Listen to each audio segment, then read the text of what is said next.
SSC GD के लिए ये वाला क्वेश्चन काफ़ी इंपॉर्टेंट है। तो चलिए इसको समझते हैं। ये हमसे पूछ रहा है समष्टि अर्थशास्त्र में समग्र मांग का शब्द का क्या तात्पर्य है। अच्छा, समष्टि अर्थशास्त्र बोले तो इसे इंग्लिश में कहते हैं मैक्रो इकोनॉमिक्स। सबसे पहले हम समझते हैं कि समष्टि अर्थशास्त्र क्या होता है। बेसिकली मैक्रो इकोनॉमिक्स ना, हम मैक्रो इकोनॉमिक्स में पूरी की पूरी इकोनॉमी यानी कि पूरी अर्थव्यवस्था को स्टडी करते हैं। जैसे सब लोग मिलके क्या खरीद रहे हैं, गवर्नमेंट कितना खर्चा कर रही है, बिजनेस कितना इन्वेस्ट कर रहे हैं, और जैसे एक्सपोर्ट और इंपोर्ट में कितना अंतर आया है, जिसे बैलेंस कहते हैं।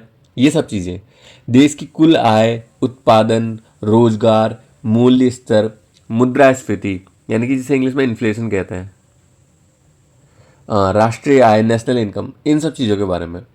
यानी कि यह व्यक्तिगत वस्तु यानी कि इंडिविजुअल गुड्स या व्यवसाय बोले तो बिजनेस, उनकी बात नहीं करता है सिर्फ, बल्कि देश की संपूर्ण आर्थिक गतिविधियों को समझता है।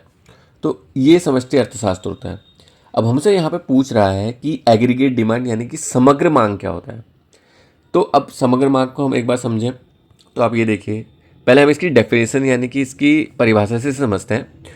किसी अर्थव्यवस्था में एक निश्चित समय पर तथा एक सामान्य मूल्य स्तर पर वस्तुओं और सेवाओं की कुल मांग, अर्थात यह उस कुल खर्च को दर्शाती है जो उपभोक्ताओं, उत्पादकों, सरकार और विदेशी क्षेत्र द्वारा देश की वस्तुएं एवं सेवाओं पर किया जाता है। इस लाइन का मतलब ये है ना कि मतलब जैसे मतलब इकोनॉमी में टोटल जितनी भी गुड्स हैं, वस्तुएं और जितनी भी सेवाएं हैं, सर्विसेज, उनकी डिमांड एक सर्टेन टाइम पीरियड के लिए, एक निश्चित समय के लिए और एक ओवरऑल प्राइस के लिए, मतलब पूरी इकोनॉमी की टोटल डिमांड, ना कि सिर्फ किसी एक प्रोडक्ट या किसी एक सेक्टर की डिमांड, पूरी इकोनॉमी की टोटल डिमांड की बात होती है इसमें।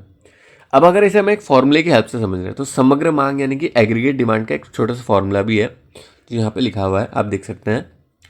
एडी एग्रीगेट डिमांड यानी समग्र मांग, सी प्लस आई प्लस जी प्लस एक्स माइनस एम। अच्छा, ये सी क्या है? सी यहाँ पे इंग्लिश में कंजम्पशन है यानी कि उपभोग व्यय। आई मतलब इन्वेस्टमेंट है, निवेश व्यय। जी मतलब गवर्नमेंट एक्सपेंडिचर है, सरकारी व्यय। एक्स है हमारा एक्सपोर्ट, एम है हमारा इंपोर्ट, निर्यात और आयात। और एक्स माइनस एम जो है ये इन दोनों का डिफरेंस हुआ, बैलेंस यानी कि शुद्ध निर्यात। अच्छा, जो सी होता है हमारा कंजम्पशन, उपभोग व्यय।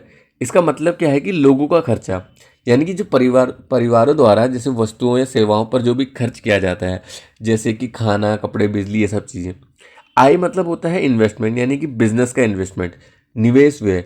जैसे कि जो बिजनेस वगैरह होते हैं वो अपनी पूंजीगत वस्तुएं जो होती हैं, उनकी मशीनें, फैक्ट्री, उपकरण, इन चीज़ों पर जो भी खर्चा करते हैं तो उसे हम आई कहते हैं। अब गवर्नमेंट एक्सपेंडिचर यानी कि सरकारी व्यय, ये क्या होता है?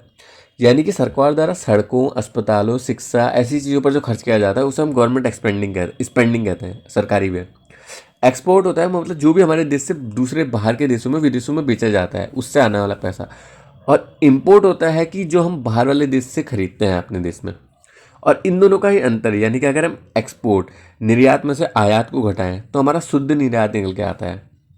तो इस फॉर्मूले से हम बता सकते हैं कि हमारा समग्र मांग का सूत्र यानी कि फॉर्मूला, ये हमारा समग्र मांग का सूत्र है। अच्छा, तो अब हमारा क्वेश्चन क्या था?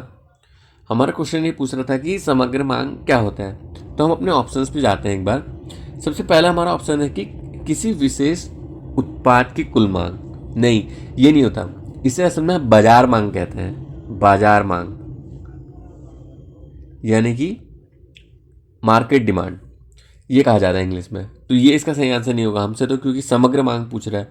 दूसरा हमारा ऑप्शन है अर्थव्यवस्था में वस्तुएं और सेवाओं की कुल मांग। हाँ, यही तो एग्रीगेट डिमांड होता है, यानी कि समग्र मांग। तो 20 का जो है सही आंसर होगा। तीसरा हमारा ऑप्शन हम एक बार देखें तो वो है आयातित वस्तुओं की मांग। ये हमारा इंपोर्ट डिमांड होता है, इंपोर्ट डिमांड जिसे कहते हैं, और हिंदी में आयात मांग। ये भी इसका सही आंसर नहीं होगा। चौथा हमारा ऑप्शन है विलासिता की वस्तुओं की मांग। अच्छा, ये ना उपभोग मांग का एक छोटा सा हिस्सा है, ना कि पूरी अर्थव्यवस्था। तो ये भी इसका सही ऑप्शन नहीं होगा। तो यानी कि हमारा इसका सही आंसर होगा बी, अर्थव्यवस्था में वस्तुओं और सेवाओं की कुल मांग। तो अच्छा, अब आप लोगों को इतनी सी बात समझ में आ गई। अगर इसी बात को हम इन शॉर्ट में यानी समरी में समझें तो समग्र मांग क्या है कि कुल वस्तुओं और सेवाओं की मांग, जैसे कि उपभोग, निवेश, सरकारी व्यय और शुद्ध निर्यात, इसके रूप में हम समग्र मांग को समझा सकते हैं। अच्छा, अब मैं आप लोगों से एक सवाल पूछना चाहूँगा। आप लोग कमेंट में बताइए कि समग्र आपूर्ति क्या होता है। समग्र आपूर्ति, आपूर्ति जिसे हम इंग्लिश में कहते हैं एग्रीगेट सप्लाई। जिसको इसके बारे में पता है वो इसका आंसर इन शॉर्ट कमेंट में बताइए।